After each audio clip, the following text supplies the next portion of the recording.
sanctuaire et sur la terre aussi, il y a un sanctuaire. Alors, pour nous-mêmes qui étudiants de la Bible, nous devons être clairs. Dans le ciel, il y a un sanctuaire, Oui. le sanctuaire céleste. Alors, nous allons laisser aborder une partie dans le sanctuaire. Alors, nous allons débuter dans l'étude là, la construction du sanctuaire terrestre qui est une image du sanctuaire céleste. Et dans le désert de Sinaï, Dieu dit à Moïse, demandez aux enfants d'Israël de lui faire un sanctuaire afin qu'il habite au milieu d'eux, selon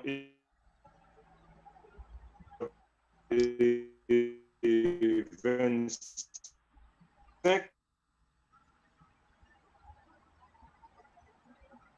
18.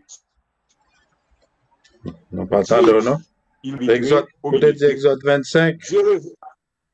Exode 25, verset 8. C'est ça, ok. Dieu a révélé sa volonté à Moïse sur la montagne de Sinaï pour construire un sanctuaire. Moïse, il passa 40 jours et 40 nuits. Et c'est par tous les plans du salut à travers tout ce qui doit passer dans les sanctuaires. Alors, pendant ces 40 jours, Dieu a donné à Moïse les 5 livres, les 5 premiers livres de Pentateuque. Et c'est à travers ces 5 livres-là, nous sommes capables d'étudier complètement les sanctuaires et les mouvements qui doivent être faits dans les sanctuaires. Et c'est durant ces séjours, son séjour sur la montagne, qu'il a reçu les indications divines pour la construction du sanctuaire terrestre. Alors, il y avait un écrivain qui s'appelle Leslie Harding. Il s'est dit que pendant 6 semaines de communication tranquille, le grand enseignant, c'est-à-dire le Dieu du ciel, le Créateur, le grand enseignant a patiemment dévoilé à Moïse son plan en plusieurs étapes pour le salut des hommes, en lui expliquant comment chacune devait être effectuée afin de clarifier ces profondes vérités pour les générations futures. Donc, c'est pendant ces 6 semaines. Il a implanté ces paraboles actives dans la magnifique et complexe illustration du tabernacle d'Israël. Son parvis extérieur, clos, et ses objets symboliques devaient servir à l'offrande des sacrifices et au bon déroulement des fêtes importantes. C'est ainsi que Dieu a choisi de révéler des vérités qui auraient autrement été impénétrables. Et le point culminant de cette révélation, réconforter et l'autosuffisance et l'intercession du souverain sacrificateur qui représentait en personne la médiation et le ministère de Jésus-Christ. Donc, c'est ça que vous faites nous comprendre. C'est ça que Leslie lui écrit pendant ces 6 semaines. Dieu a révélé tout à Israël. Au sorti de l'Égypte, et Dieu demanda à Moïse de demander aux Israélites, demander les Égyptiens des biens, argent, l'or, des choses précieuses, des choses avant de sortir d'Égypte. Et c'est pour cette raison, Dieu dit à Moïse, je vais rendre le cœur des Égyptiens facile. Quand nous demandons quelque chose, eh bien, ils sont capables de nous. Alors, bon Dieu te connaît pour quelle raison qui fait, il te voyé et demandé ces choses-là. Pour construire le sanctuaire, eh bien, Moïse, il doit recevoir des offrandes élevées, volontaires pour Dieu. Et c'est pour cette raison, Dieu donnait les Égyptiens donnaient avec abondance au peuple au sorti. Et on appelle l'offrande, ces offrandes que Dieu avait demandées là, des offrandes élevées pour élévation par laquelle il a été élevé vers le ciel par les donateurs. Donc, il y a un monde qui sentit bien pendant qu'il a baillé offrande ça, et bien qu'il est capable de bailler avec joie, mais il n'y a pas forcé personne monde, ni pas contraint personne monde. Alors, par cette geste-là, elle a été consacrée à Dieu. Donc, toute offrande a été consacrée à Dieu. Cette offrande élevée, volontaire, pour construire le sanctuaire, venait des hommes et des femmes de l'Assemblée d'Israël. Alors, les hommes et les femmes habiles doivent travailler aussi dans la construction du sanctuaire. Selon Exode 35, verset 21 à 29, il y a Betsaleel et Oliab qui étaient chargés par Dieu pour exécuter des ouvrages. Ces ouvrages, et les ouvrages sculptures et des arts. Lui aussi accordé le don d'enseigner aux autres. Donc, l'offrande, ça, c'est une offrande spéciale qu'elle était.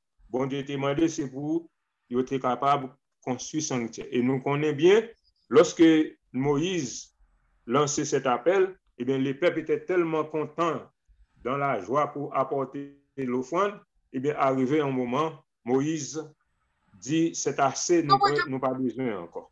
Donc, c'était pour montrer la fidélité du peuple envers son Dieu. Maintenant, il faut que nous comprenions en tant qu'adventistes du 7e jour, en tant que peuple de Dieu, nous devons comprendre qu'il y a un bagage qui est très important dans la construction du sanctuaire. D'après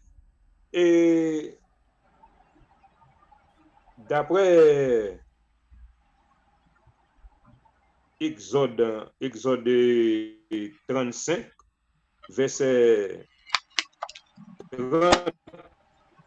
On peut lire pour vous, si vous voulez, on peut lire. On peut lire pour vous. Si vous voulez, on peut lire. Quoi? Si vous voulez, on peut lire pour vous. Ça dépend de vous. Oui, Exode 35. Sylvain peut lire. Quand vous êtes prêts, il y a des gens qui sont là pour lire pour vous quand vous êtes prêts. Donc, c'est correct. Oui, on va nous lire. Maintenant, l'offrande que bon Dieu demandé pour bâtir le sanctuaire, il contient 14 éléments importants. Il faut nous connaître ça bien en tant que chrétiens, les éléments de la construction du sanctuaire. Et il y a l'or, l'argent, les reins, les étoffes en bleu, les étoffes en pourpre, les étoffes en cramoisi, écarlate.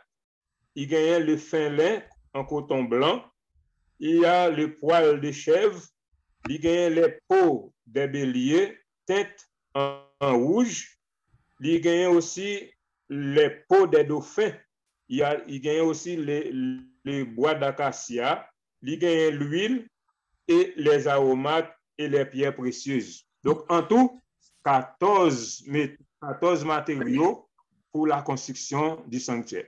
Je vais citer là encore pour nous. Et je ne sais pas si je peut-être ma référence. Et c'est l'or, l'argent, les reins, les étoffes en bleu, les étoffes en pourpre, c'est-à-dire en rouge, les étoffes en cramoisi écarlate, le fin lin, coton bleu, le poil des chèvres, les peaux des béliers teintes en rouge, les peaux des dauphins, le bois d'acacia, l'huile, les aromates, les pierres précieuses. Donc, c'est ça que nous allons étudier. Alors, je ne vais pas finir avec nous là-dedans. Mais c'est très important. Chaque élément ça constitue un élément dans la construction et qui représentait un élément dans le plan du salut. C'est très important en tant que chrétien, nous devons connaître ça. Alors, d'après le livre de l'Exode, les Israélites devaient demander sous l'ordre de l'Éternel aux Égyptiens, comme tu as dit nous auparavant, et des vases d'argent, d'or et des vêtements et des Égyptiens, et ils avaient trouvé grâce aux yeux d'eux, selon Exode 3, verset 21, verset 20.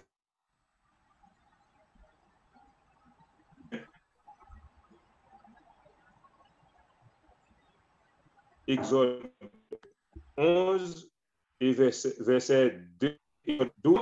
L'or qu'Israël donnait pour la construction du sanctuaire dans le désert venait de l'Égypte. Les peaux des dauphins provenant de la mer Rouge. Ce n'est pas sans raison le bon Dieu fait travail. Ce n'est pas sans raison bon Dieu fait travail. Son grand monde là fait travail, fait pour tout le monde content. Ce n'est pas sans raison que bon Dieu coupe la mer Rouge en deux pour le peuple d'Israël passer, non seulement pour la délivrance du peuple, mais les peuples devaient aussi trouver des éléments importants dans la traversée de la mer Rouge pour être capable de trouver ces éléments-là qui vont utiliser demain pour la construction du sanctuaire. Alors, le mot hébreu qui est utilisé dans les textes désigne un genre de dauphin qui se trouve dans la mer Rouge. Sa peau est très résistant. Les reins aussi, les reins connus sous le nom bronze étaient formés d'un mélange de cuivre et de reins. On les trouvait dans les mines de la presqu'île du Sinaï. Donc, c'était au mont Sinaï qu'on trouvait. Donc, ce n'est pas sans raison qu'on est passé dans la zone Sao et pour être capable de trouver des éléments importants. Dans le passage d'Exode 25, verset 8, le sanctuaire est construit pour être l'habitation de Dieu parmi les enfants d'Israël. D'après les versets, alors selon Exode 25, verset 8, ils me feront un sanctuaire et j'habiterai au milieu d'eux. Donc, les sanctuaires construits dans le désert de Sinaï est désigné sous le nom de tabernacle, selon Exode 25, verset 9, ou bien tente d'assignation. Alors, nous prenons notre passé, je vais nous seulement détail. Selon Exode 27, verset 21, nous avons joué le mot tabernacle de l'Éternel. Dans Lévitique 17, verset 14, nous avons trouvé aussi le tabernacle du témoignage. Selon Nombre 1, verset 50, nous avons trouvé la même chose là. Acte 7, verset 44, nous avons trouvé tente du témoignage. Et je crois que dans le chapitre 7 là, nous avons trouvé côté, il parlait de l'assemblée du désert et que les peuples qu'on a rassemblés. Et nous trouvons aussi dans Juge il relève la maison de Dieu. Juge 18, verset 21. Maison de l'Éternel. Temple de l'Éternel. Maintenant, il dit que le mot sanctuaire, le mot hébreu que Moïse utilisait, qui renfermait l'idée de sainteté, en hébreu, ce mot-là, c'est mikdash. C'est un mot hébreu qui veut dire sanctuaire, ou bien qui vient du verbe kadash, qui signifie mettre à part, consacrer, vouer à Dieu. Donc, quelque chose que nous mettons à part, qui voué à Dieu, eh bien, c'est quelque chose de très sacré. Ensuite, le sanctuaire du désert était un lieu saint parce que Dieu y habitait. Donc, c'est un endroit sacré, un endroit saint. Et c'est pour cette raison, avant d'entrer dans les sanctuaires, il faut nous passer c'est pas n'importe qui peut entrer dans les sanctuaires. Il était sacré, saint, mis à part parce que Dieu y était présent. Donc, c'était pour bon Dieu être capable d'habiter parmi les peuples.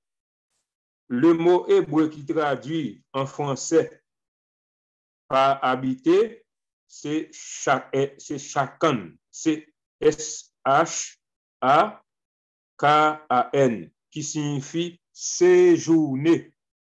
Séjourner, ou bien rester, ou bien demeurer, mettre en place, fixer, dresser, un tente, faire un tabernacle ou un tente. Donc, c'est ça, ça veut dire en hébreu. Ces derniers étaient habités sous des tentes en parlant des Israël, et Dieu aussi vient habiter parmi les peuples. Nous, comme bon Dieu aime les hommes, bon Dieu vient habiter parmi les peuples là aussi, sur des tentes, sur un temple. Maintenant, pour sauver Israël, Dieu doit venir habiter sous un temple pour demeurer parmi les peuples. Ensuite, nous allons entrer dans le détail que nous besoin, bien que nous ne pouvons pas C'est correct. Et un tabernacle selon le modèle de Dieu. Dans le désert de Sinaï, Dieu a pris soin de dire à Moïse de construire son tabernacle et tous ses ustensiles d'après le modèle qui lui est montré sur la montagne. Pendant ces 40 jours, Moïse était avec Dieu sur la montagne et c'est sur la montagne Dieu a donné à Moïse toute la révélation pour la construction du sanctuaire. Alors, cette précision de la parole de Dieu est mentionnée dans les passages d'Exode 25, verset 9, et Exode 40, verset 26, Exode 30, verset 27. Dans ce passage, le mot hébreu qui est le tabnit, T-A-B-N-I-T, l'employé. Ce mot signifie modèle, plan ou bien projet. Donc, nous connaissons bien lorsque nous parlons construire une maison, comment nous faire, nous assembler, il y a des gens qui rassemblent tout matériaux, qui ont moyen, il y a des gens qui achètent tout, il y a des gens qui petit morceau par petit morceau, et bien jusqu'à ce qu'ils préparent et ils font plan, et puis ils construisent maison. Et c'est comme ça aussi, Dieu parlait à Moïse pour le projet de la construction. Le mot tabni lui indiquait qu'il y a un tabernacle réel dans le ciel. Le réel est au ciel. Les prophètes de l'Ancien Testament et du Nouveau Testament révélaient l'existence d'un sanctuaire dans le ciel. Selon Deutéronome 26, verset 15. Nous sommes capables de dire ça moins. Volontaire, Deutéronome 26, verset 15. Ouais. On a des volontaires.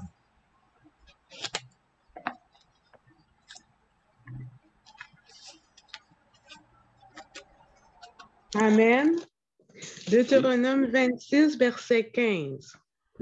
Regarde de ta demeure sainte des cieux et bénis ton peuple d'Israël et le pays que tu nous as donné, comme tu l'avais juré à nos pères, ce pays où coule le lait et le miel. Amen. Donc ici, là, c'est pour montrer nous que Moïse parlait disant à l'Éternel, regardez, Dieu, la sainte demeure. C'est-à-dire la demeure de Dieu est au ciel et il existe un sanctuaire dans le ciel. Alors sa demeure est le sanctuaire céleste. Sa demeure est sainte. Le mot hébreu, kadosh, signifie sainteté, personne ou chose sainte et sainte. Alors, le lieu où Dieu choisit de demeurer est un lieu saint ou un sanctuaire. C'est dans son sanctuaire qu'il exerce son autorité, sa puissance, selon Somme 2, verset 19, et c'est dans son sanctuaire qu'il fait connaître sa volonté à l'homme. Deutéronome 4, verset 36. Le texte de 2 Corinthiens 12, les versets 2 à 4, identifiait la demeure de Dieu au troisième ciel. Grand pile monde qui dit qu'il existait sept ciels, grand pile monde qui dit gain plus toujours grand monde qui dit non. La Bible fait nous comprendre que c'est trois ciels qui gagnent. Alors, il y a les ciels des astres, il y a les ciels atmosphériques et il y a les ciels, la demeure de Dieu. Donc, non ça lui échappé. Alors, et dans les textes de 2 Corinthiens 12, le verset 2 à 4, identifie la demeure de Dieu au troisième ciel. Le troisième ciel est le trône de Dieu. C'est dans ce lieu que Dieu dirigeait l'univers. Jésus lui-même a affirmé que le ciel est le trône de Dieu. Bon, tout ça, ce sont des choses que nous lisons pour nous capables de passer à l'action qui gagne dans ces éléments-là. Alors, ici, et dans l'évangile de Jean, Jésus incarné, c'est-à-dire le tabernacle de Dieu parmi les hommes. Jean 1er, verset 14, il est le tabernacle qui a révélé la gloire de Dieu. D'après le passage de Psaume 96, verset 6, la gloire et la splendeur de Dieu étaient dans le sanctuaire. Et le passage d'Exode 40, verset 34 à 38, lui permet nous de découvrir que le tabernacle est le symbole de Jésus-Christ. Jacques Doucan a dit que Jésus est tabernaclé parmi nous. Lorsque nous lisons dans Jean 1er, verset 14, lisez pour moi s'il vous plaît, c'est très important. Jean 1er, verset 14. 1er, verset 14. Alors, nous allons entrer dans la matière. Amen. On a parlé du sanctuaire, nous allons entrer dans. Amen. Sonoa, vas-y. Oui, je vais lire Jean. Oui, bon après-midi à tous. Jean 1er, verset 14, je lis pour vous. Et la parole a été faite chair, et elle a habité parmi nous, pleine de grâce et de vérité. Et nous avons contemplé sa gloire, une gloire comme la gloire du Fils unique venu du Père. Parole du Seigneur, amen. Ça nous permet de découvrir la gloire de Dieu à travers Jésus-Christ, son Fils. Maintenant, la parole a été habitée parmi nous. Donc, c'est ça. Alors, et Jésus-Christ s'est fait chair pour habiter parmi nous, c'est-à-dire le tabernacle. Quand tu parles dans le ciel, il faut dire que quand tu parles dans le ciel, il y a un tabernacle dans le ciel. Alors, les tabernacles célestes ou bien les sanctuaires célestes, ce n'est pas en deux mêmes gens que nous-mêmes nous construisons. Donc, Dieu est le sanctuaire. C'est la présence de Dieu qui est pas mal de mystiques au ciel, la même genre avec les sanctuaires. C'est pas comme ça. C'est pas comme ça. Alors, nous allons entrer dans les symboliques des métaux de la construction du sanctuaire. La signification symbolique des matériaux de la construction du sanctuaire. Les matériaux utilisés dans la construction du sanctuaire ont un sens symbolique. Ils sont utilisés pour décrire la gloire, la splendeur du Seigneur Jésus-Christ et son œuvre expiatoire. Donc, chaque élément que nous avons cité dans Exode 35, chaque élément ça représente un symbole de la gloire ou bien de la splendeur de l'œuvre expiatoire de Jésus-Christ. Dans la Bible, par exemple, l'or pur est le plus précieux de tous les métaux. Si menti n'a dit, c'est menti. Il est éclatant, malléable et inaltérable. Dans le sanctuaire, il est le symbole de la majesté, de la gloire de Jéhovah. Dans le livre de l'Apocalypse, il représentait la gloire du Christ ressuscité. Lisez, s'il vous plaît, Apocalypse 1er, verset 13. Apocalypse 1er, verset 13 pour moi, s'il vous plaît. Apocalypse 1er, verset 13. Amen. Et au milieu des 7 chandeliers, quelqu'un qui ressemblait à un fils d'homme, vêtu d'une longue robe et ayant une ceinture d'or sur la poitrine. Donc ici, ça symbolisait la majesté et la gloire de Jéhovah.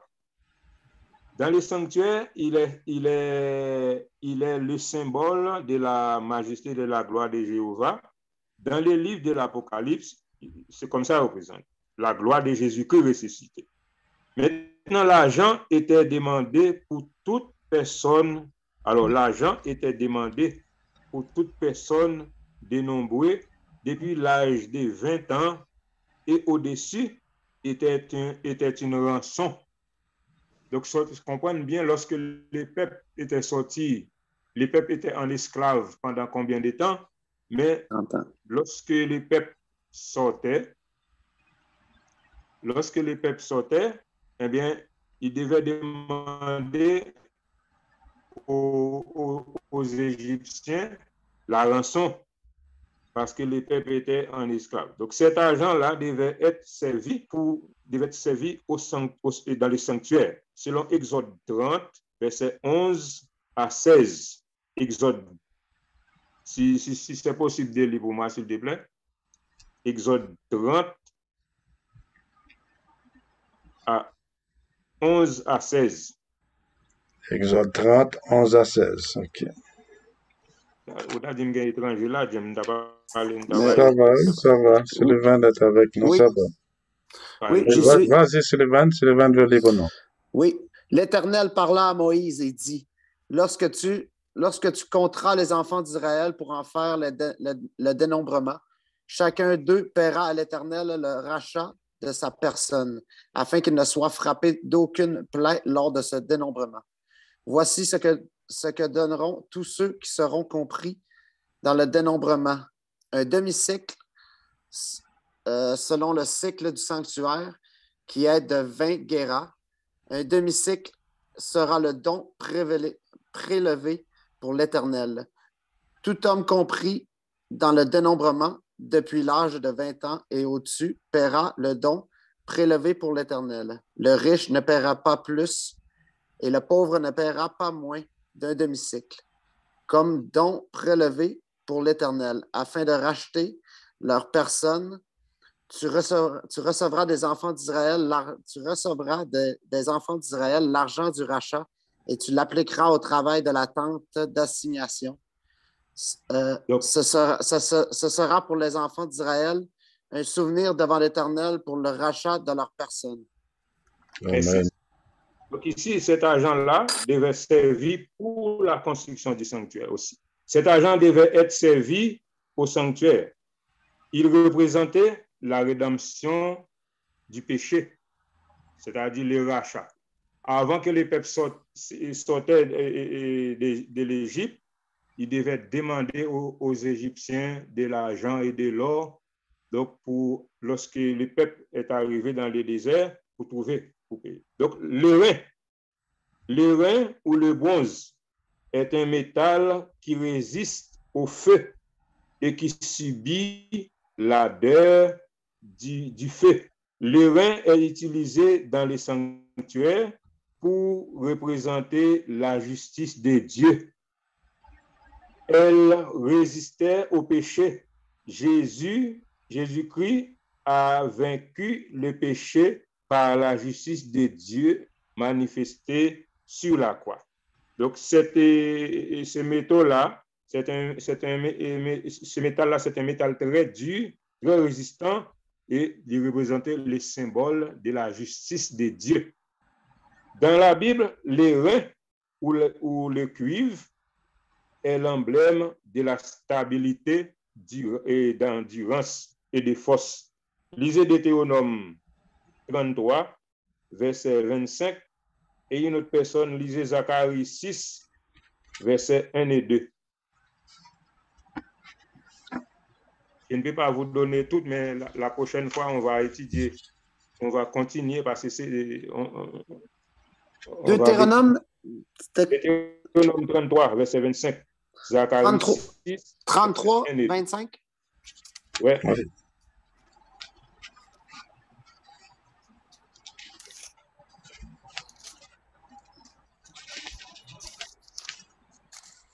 Deutéronome 33, 25. Je vous lis ça. Que tes verrous soient de fer et d'airain, et que ta vigueur dure autant que tes jours. C'est ça. Donc, c'est ça. C'est un métal qui est très dur, très durable. Et Zacharie 6, verset 1 et 2. Il y a d'autres personnes qui lisent pour moi, s'il te plaît. Il n'y a pas d'autres personnes. Zacharie 6, 1 et 2. C'est Sarah, c'est Noir. 6, 1 et 2. J'y suis. Oui. Ah, ok. Zacharie 6, 1 et 2. Oui. Je levais de nouveau les yeux et je regardais, et voici, 4 chars sortaient d'entre 2 montagnes, et les montagnes étaient des montagnes d'airain. Au premier char, il y avait des chevaux roux, au second char, des chevaux noirs. Donc, ce qui est intéressant là, c'est les chars d'airain. Ce sont des choses très dures, très fortes, très durables. Et il est utilisé pour fabriquer un serpent d'airain dans le désert de Sinaï.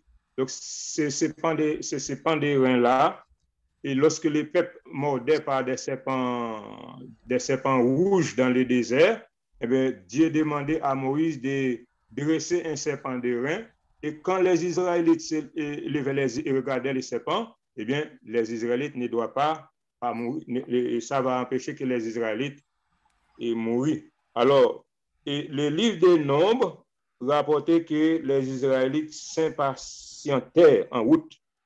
Ils se révoltaient contre Dieu et Moïse. La rébellion contre Dieu laisse les Israélites sans protection divine. C'est ça que j'ai en train d'expliquer. Alors, les serpents du désert de Sinaï les mordirent. Et beaucoup de gens moururent.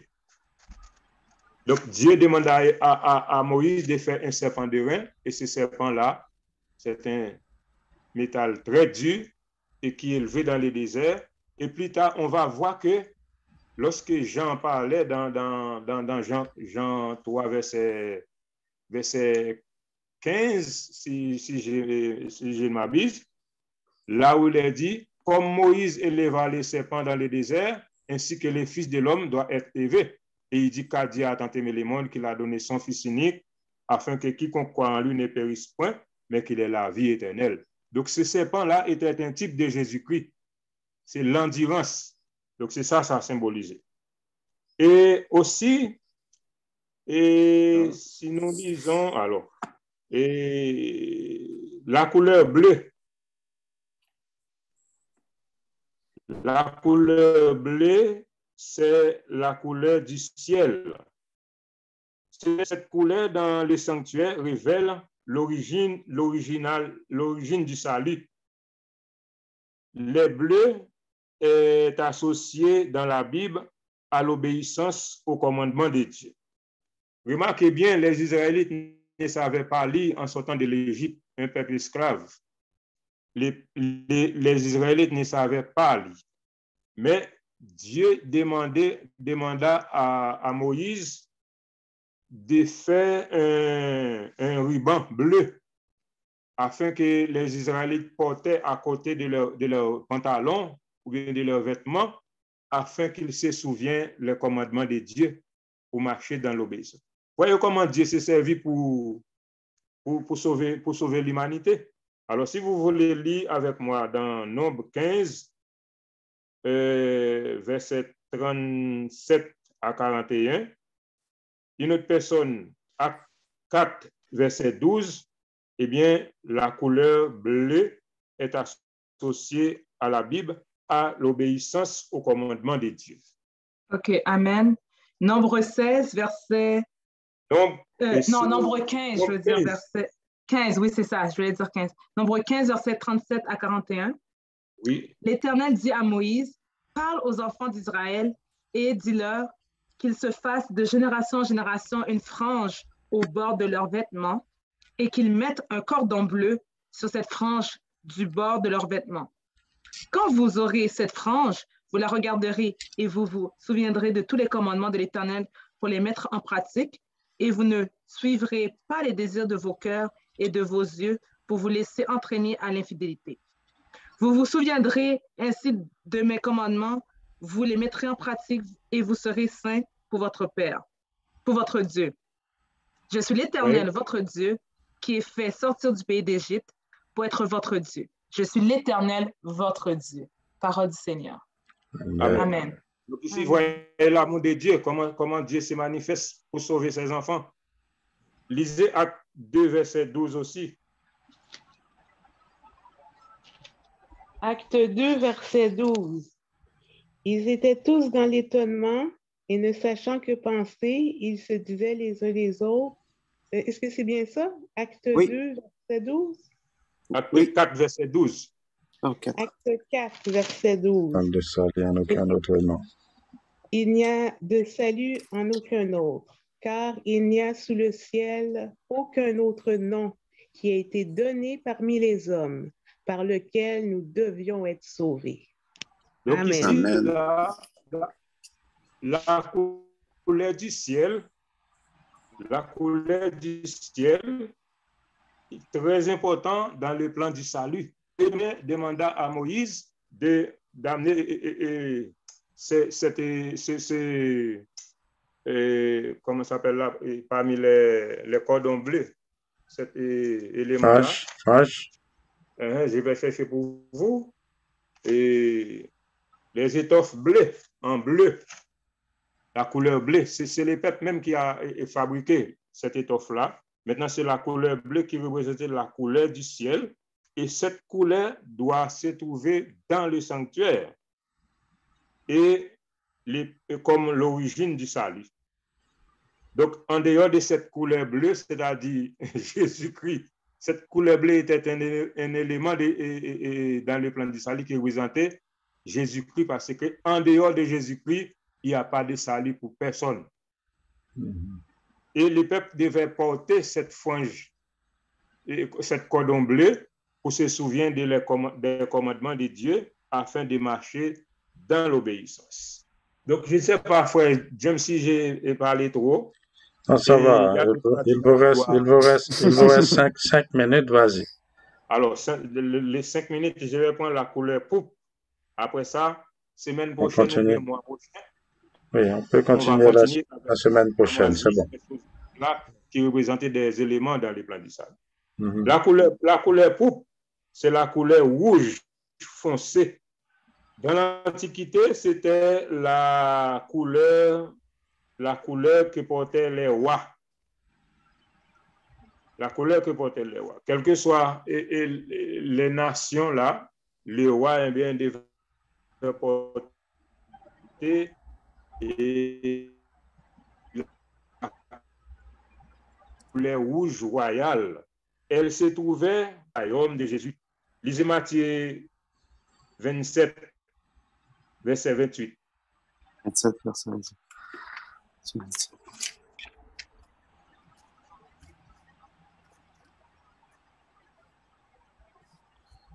27, verset 28, j'y suis. Ils lui ôtèrent ses vêtements et le couvrirent d'un manteau écarlate.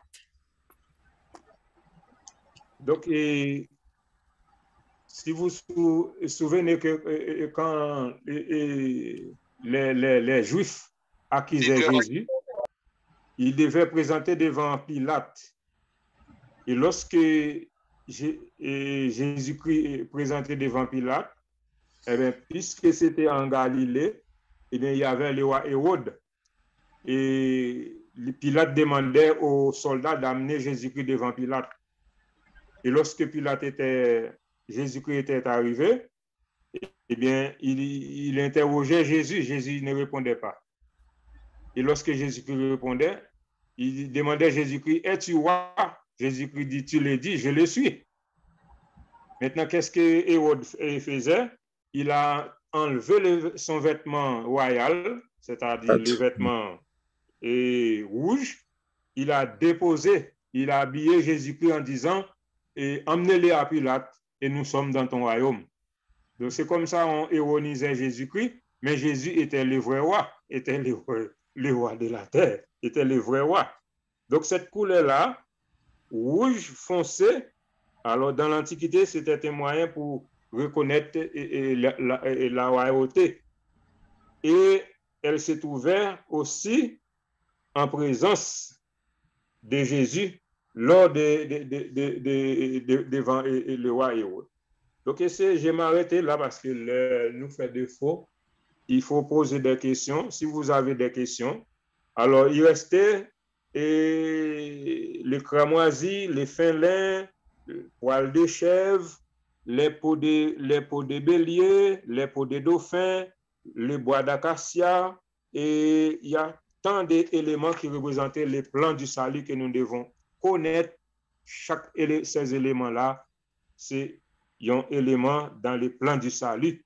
Alors, en tant qu'étudiant de la Bible, nous devons connaître ces choses-là parce que Dieu a matérialisé les sanctuaires célestes pour montrer à Moïse comment Moïse doit construire les sanctuaires terrestres pour que Dieu habite. Parce que si Moïse, en tant qu'humain, a fait une erreur, ou bien a mis quelque chose qui n'est pas selon Dieu, Dieu n'habite pas dans ce sanctuaire-là. Donc, c'est pour montrer comment la compassion de Dieu, la miséricorde de Dieu pour sauver l'humanité, comment Dieu fait pour nous sauver. Donc, à partir de là, j'ai resté là. Alors, semaine prochaine ou bien mois prochain, on va continuer. Donc, ça va être la semaine prochaine. Ça devait être Jude, mais je vais canceller Jude pour le mois prochain. Ça va être correct, ouais. La semaine prochaine, on va continuer, oui. OK. Donc, nous allons passer aux questions. S'il y a des questions, et je laisse la place à Frère James pour répondre à des questions. Oui, donc si vous avez des questions, alors je vous invite à lever la main et je vous donnerai la parole. Donc, si vous avez des questions ou des commentaires par rapport à ce que Frère Verdier vient de mentionner. Merci. Oh, Evelyne, allez-y.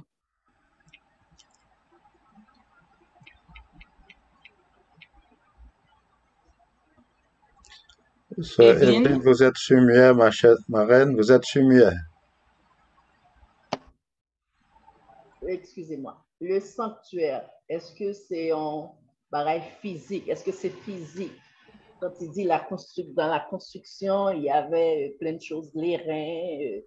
Est-ce que c'est quelque chose de physique? Ou bien c'est quoi le sanctuaire? Tony, vous allez répondre ou je vais répondre? Ça dépend de vous. Si vous voulez répondre, pas de problème, frère James. Vas-y, sinon, ça dépend de vous, votre choix. Ouais, le sanctuaire, oui. Dans Exode 25, on a lu ça, le verset 8. Dieu a donné un modèle à Moïse. Donc, c'était physique. On appelait aussi le sanctuaire tabernacle, comme dit le frère Tony. C'est dans la Bible. OK. Donc, dans le sanctuaire, donc, c'est une autre partie, il y avait le lieu saint, le lieu très saint. C'est là, les gens, on va pas entrer là-dedans pour le moment, mais c'est là qu'il y a, on donne des sacrifices à chaque jour dans la cour. Donc, il y avait une fois par année pour le lieu très saint, tant d'autres choses dans le sanctuaire. Mais c'était, pour répondre à la question, oui, c'était physique. Finalement, ça va passer. Le peuple portait ça. C'était un sanctuaire portable. On pouvait porter le sanctuaire dans le désert. Finalement, ça va passer au temple. Salomon va bâtir un temple. Du temple, ça va être en Jérusalem.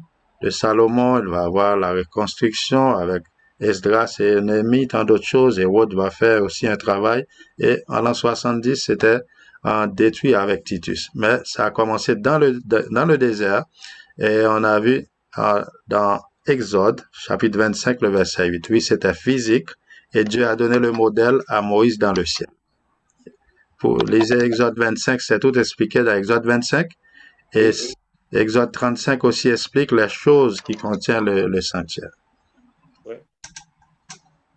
Est-ce que c'est clair, Evelyne? Ouais. Oui. Exode 25 et Exode 35 explique. Exode 25 et 35. Oui. Exode 25 et 35? Oui. Dieu nous aime tant, mes amis. Dieu nous aime tant. Il veut habiter parmi nous. Il habitait parmi les Israélites. Et à travers les études, nous allons voir que Dieu ne va pas habiter encore dans un sanctuaire fait des mains d'hommes, mais il va habiter dans nos cœurs. Habiter en nous. Notre corps, c'est le temple maintenant. Notre cœur, c'est le temple de Dieu. On va voir ça à travers l'étude. Amen. D'autres questions? Oui. Allô? Oui, vas-y, Sœur Rosanne. Sœur Noah, désolé. Je pense que Sœur Rosanne a une question. C'est correct. Sœur Rosnen, c'est ça, Rosane? Oui. Oui. OK, allez-y, et après ça va être célibat. Si nous regardons, sanctuaire, il était construit, exemple, pile, bon Dieu, à Moïse, pour construire, il a tout comment, tout modèle, tout schéma. Mais il y a plusieurs petits bon Dieu qui te porté don pour sanctuaire, tu es capable de réussir, c'est pas vrai? Oui. Bon, et si de nos jours, Kounia y a construit l'église, on temple pour l'Éternel. Est-ce qu'un petit bon Dieu, on sert d'église ou bien on fouet, capable de dire, OK, moi-même, je vais en porte. Moi-même, je vais en fenêtre. Est-ce qu'il est capable de faire ça? Il n'a pas accepté comme un don aussi. Ou dis-moi, c'est l'argent, nous devons bailler. Alors, ma soeur, moi, je voulais dire que je passe dans l'expérience, je passe dans plusieurs zones. Est-ce que, un instant, frère Tony, est-ce que Sonora peut répondre la question parce qu'on a Sylvain qui ne parle pas trop créole parmi nous. Oui, il parle français. Sonora, vas-y. Oui, alors la question, oui, allô? Je veux savoir, dans temps ancien, pour construire un temple pour l'Éternel, un sanctuaire, l'Éternel donne l'ordre à Moïse.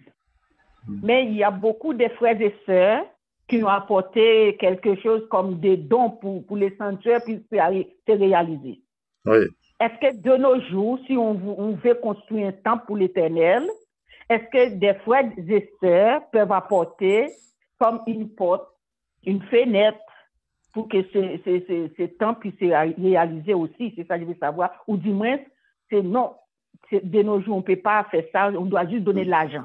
C'est quoi? Je veux savoir qu'est-ce qu'on pourrait faire de nos jours. Et cette question-là, un petit peu embarrassant parce que pour la construction de nos jours, je ne sais pas. Peut-être si la personne avait des moyens pour acheter une porte ou bien une fenêtre, selon, je ne sais pas comment va être la construction. Donc, pour moi, c'est pas mal. C'est normal.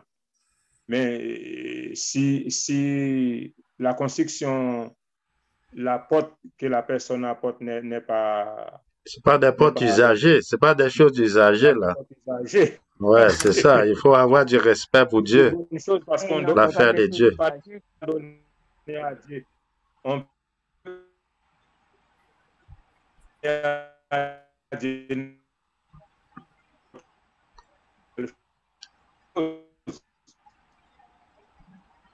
Tony, on n'entend pas bien.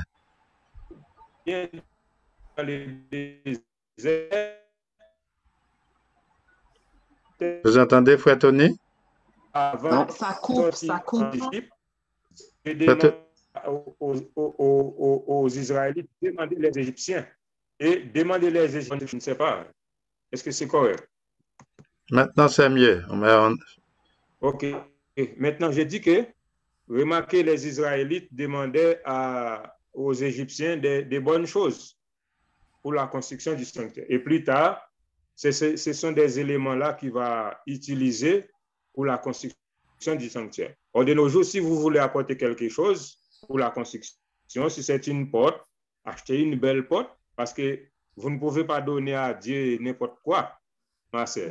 Si c'est une fenêtre, achetez une bonne fenêtre, on va dire que bon, cette fenêtre-là, on va mettre cette fenêtre-là dans cet endroit-là. Et puis, quand vous regardez, vous allez dire, bon, cette fenêtre-là est très, très, très, très, très, très importante dans la construction. Donc, moi, j'ai trouvé ça, c'est pas mal. Je ne sais pas pour Frère James.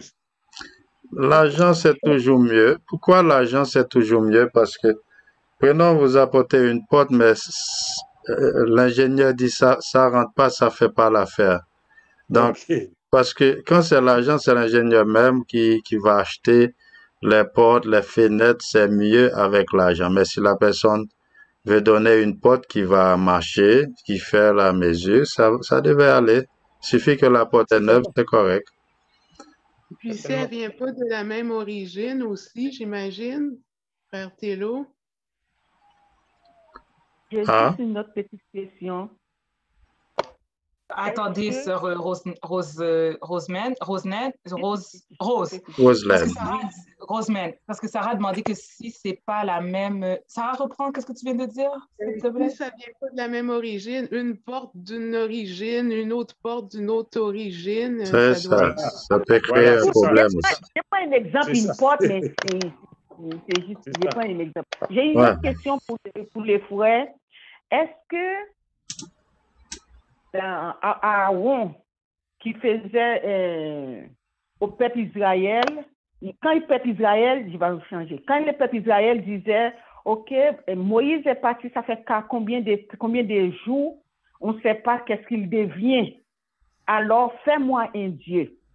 Aaron disait à toutes les femmes d'enlever les bouts d'oreilles, tout ce qui portait des bijoux.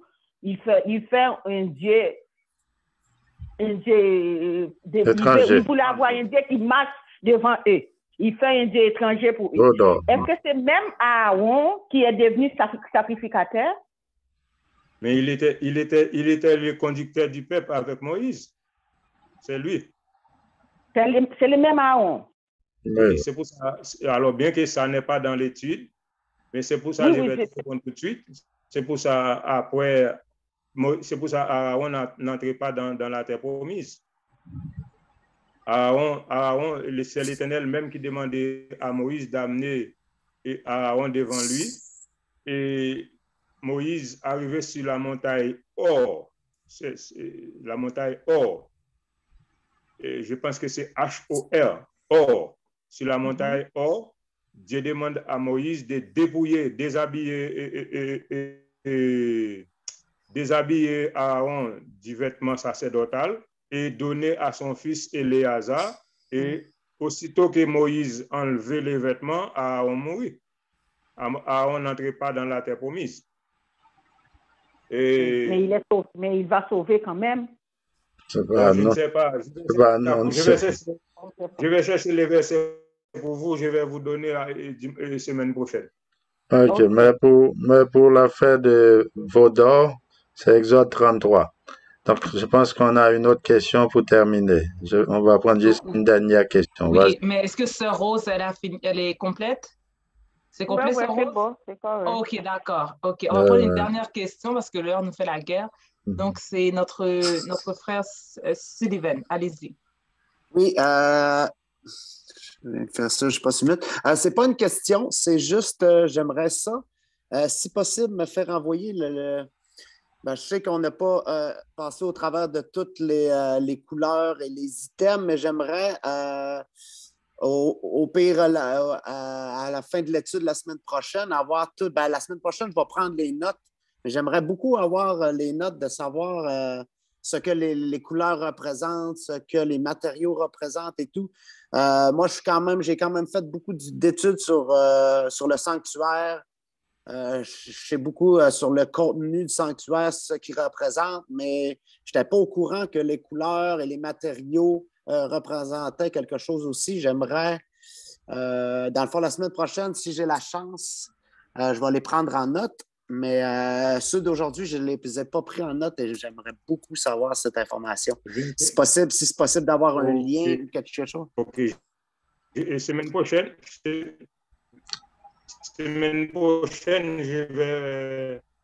je ne sais pas comment James va faire ça pour permettre que Sylvain bénéficie de ça. Hein. C'est enregistré. L'étude est enregistrée. L'étude est enregistrée, c'est bon. OK. Ça répond à ma question. On va continuer avec ça, puis Sylvain va avoir les documents.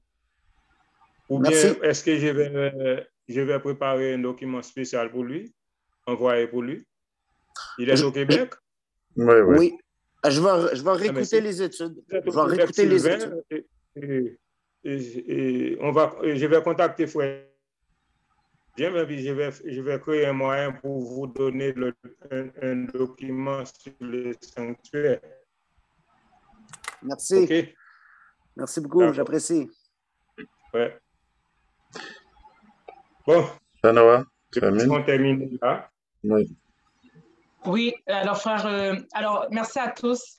Merci pour votre participation, que vous avez posé des questions ou pas. Merci de votre présence. Donc, vous devez savoir qu'à chaque dimanche, nous vous attendons sur la plateforme de Frère James, sur la plateforme Châteauguay, de 14h à 15h. Donc, de 2h de l'après-midi à 3h de l'après-midi, nous avons toujours des études. Nous sommes des étudiants de la Bible pour comprendre, pour connaître plus les choses par rapport à la parole de Dieu. Et aussi inviter des gens, inviter des connaissances, des amis, des membres de la famille, collègues de travail, camarades de classe. Et c'est ça, donc je vous souhaite une bonne semaine. Est-ce que Frère Verdier, avant Frère Verdier, est-ce que Frère James, vous avez des annonces, d'autres choses à dire? C'est tout. Merci. On va terminer avec une prière. Donc. OK, alors Frère Verdier, si vous avez une mini-conclusion, je ne sais pas si vous avez fait la conclusion, et faire la prière finale pour nous, s'il vous plaît. Merci. Comme j'ai dit, semaine prochaine, si c'est possible, parce que pareil. Le sanctuaire dont il est question ici, il est très vaste, mais il est détaillé, bien détaillé dans ma main là. Hein? Dans votre document, c'est bien détaillé, oui. Okay. Oui, c'est très détaillé. Et plus tard, on va voir beaucoup de choses avec ça. Alors, je demande à Frère James de nous donner un peu de temps pour étudier ça, en gros. Et c'est ça. Donc, terminons avec une prière, Frère Tony. Amener d'autres personnes et puis on va étudier ça en détail. Ouais. Alors, nous prions. Merci pour votre patience et pour ce que vous m'avez invité aussi. Notre Seigneur, notre Dieu, nous te disons merci pour ce privilège que tu nous as accordé. Tu nous as permis de réunir ensemble pour étudier ta sainte parole. Nous voyons combien ton amour a été manifesté pour nous. Depuis dans l'ancien temps jusqu'à nos jours, tu es à côté de nous. Tu nous aimes tant. Tu ne peux pas séparer de nous. Nous te prions, Seigneur, de nous aider à rester attachés à toi. Aide-nous en dépit de tout à converger nos regards vers toi, Seigneur, afin d'étudier ta parole et de te connaître davantage. Notre Dieu, ce Dieu de miséricorde et Dieu d'amour. Je te prie de bénir chaque personne qui participe dans cette étude. Aide-nous à étudier plus approfondi et de nous préparer en conséquence puisque nous sommes au temps de la fin. Bénis chacun de nous, bénis frère James, donne la santé à ton serviteur et les autres membres de la famille. J'ai prié aussi de bénir ma famille, bénis frère Sylvain, bénis qui est intéressé à cette étude. J'ai été pris de donner l'intelligence à chaque personne qui est sur cette ligne afin de comprendre et la valeur que tu as pour nous, Seigneur, en se faire sacrifier sur la croix. Seigneur, bénis pour nous la semaine. Fortifiez-nous. Nous te prions au nom à cause de nos bontés, mais nous te prions au nom de Jésus. Amen. Amen. Amen. Okay. Merci. Amen. Gloire à Dieu. Amen. À dimanche Bonne prochain, semaine à à tous. pareille À heure. dimanche Merci. prochain. Merci.